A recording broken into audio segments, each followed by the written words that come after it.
Hello and welcome to iTalki English. I'm your host, Sam, and this is the podcast that helps you speak English more confidently and more naturally.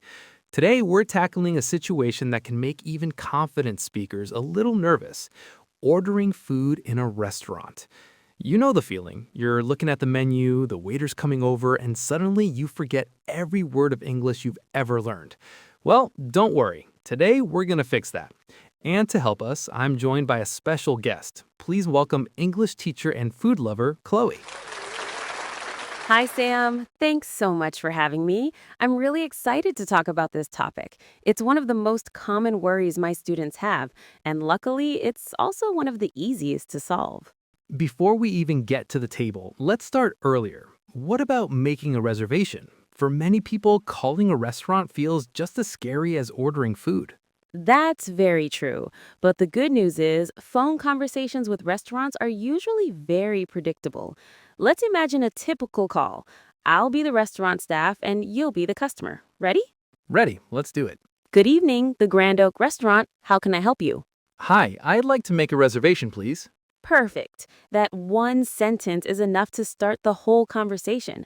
So now we've made the reservation. Great. We arrive at the restaurant, the table is ready, and we finally sit down. The menus are in front of us, everything smells amazing, and then comes that moment. The server walks over and asks the question that makes many people panic. Are you ready to order?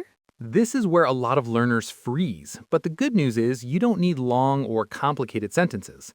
Chloe, what do native speakers usually say in this moment? Native speakers usually keep it simple. Two very natural phrases are can I get and I'll have.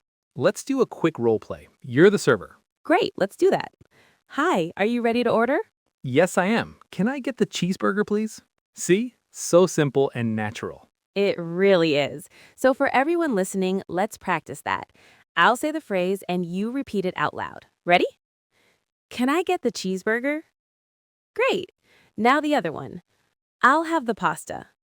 Fantastic. Just using one of those will make you sound so much more like a native speaker. Okay, that's ordering sorted. But what if you have questions? Maybe you're not sure what to choose or you have an allergy. Another excellent point. Asking for a recommendation is very common. You can simply ask, what do you recommend? Or what's popular? That's easy to remember. And what about allergies? This is a really important one. For sure. The key is to be clear and direct. You can say, I have a nut allergy. Does this dish contain nuts? Or if you want to make a change, you can use the magic word could. For example, could I get the salad without onions, please? Could is a great word. It's so polite. Let's do another role play for this. You're the server again. Okay.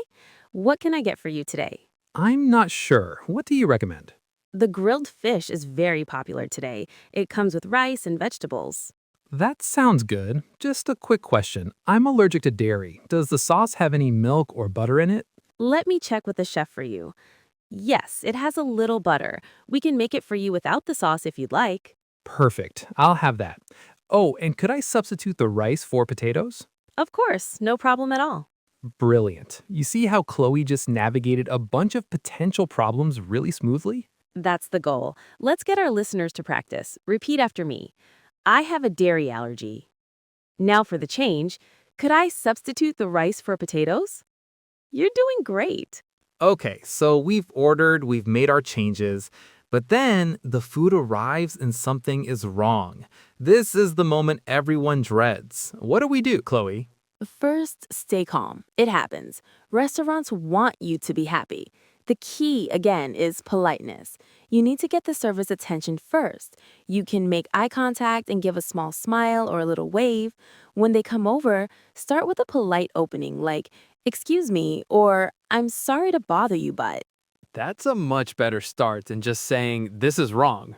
Exactly. After your polite opener, just state the problem simply. For example, I'm sorry, but I ordered the chicken, not the fish. Or, excuse me, I think my soup is a bit cold. Using words like I think and a bit softens the complaint and makes it less confrontational.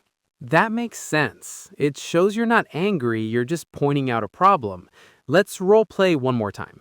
My steak is well done, but I asked for medium rare. Okay, I'm the server walking past your table. Excuse me. Yes, is everything all right with your meal? I'm so sorry, but I think this steak is a little overcooked. I ordered it medium rare. Oh, I do apologize. Let me take that back to the kitchen and get you a fresh one right away. I'm very sorry about that. Thank you so much.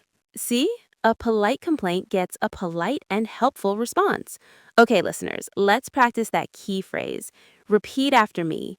I'm sorry, but I think my food is a little cold. Perfect. You're ready to handle any problem. All right, we've had a delicious meal, the problem was solved, and now we're full and happy. How do we end the experience? How do we pay and leave? This part is easy. When you're ready to pay, you just need to get your server's attention again and say, "Could we have the check, please?" Or in America, you might hear the bill as well, but check is very common. Could we have the check, please? Got it. And what about tipping? This is always confusing. It's a huge cultural question. Here's a quick tip. In the United States, tipping is expected. Around 15 to 20% of the total bill is standard for good service. In the UK and many parts of Europe, it's less expected, but a tip of around 10% for good service is appreciated. Some restaurants add a service charge automatically, so always check the bill first. That is a super helpful cultural tip. So we've paid, we've tipped. What do we say as we leave? Just a simple thank you to the server or the person at the door is perfect. If you really enjoyed it, you could say, "Thank you, that was delicious." They'll love to hear that. Chloe, this has been incredibly useful. I feel so much more confident already. You've covered everything from ordering to paying. It was my pleasure, Sam. The main thing to remember is that being polite will get you very far. Using phrases like can I get, could I have, and starting complaints with excuse me makes all the difference. Fantastic. So, for all our listeners, it's time for our italki challenge. We want you to take one small step. The next time you're in a cafe or restaurant, even just for a coffee, we challenge you to order using one of the phrases you learned today. Try using can I get or I'll have. That's a great challenge. It's a small, easy way to practice and build confidence. You can do it. A huge thank you to Chloe for sharing her expert advice with us today. Anytime, Sam. Happy ordering, everyone. Before we go, a quick reminder. If this episode was helpful, please give the video a like. It really helps the channel grow. And if you want more real-life English like this, don't forget to subscribe to italki English so you don't miss future episodes. Join us next time for more tips on how to speak English confidently and naturally. Until then, keep practicing.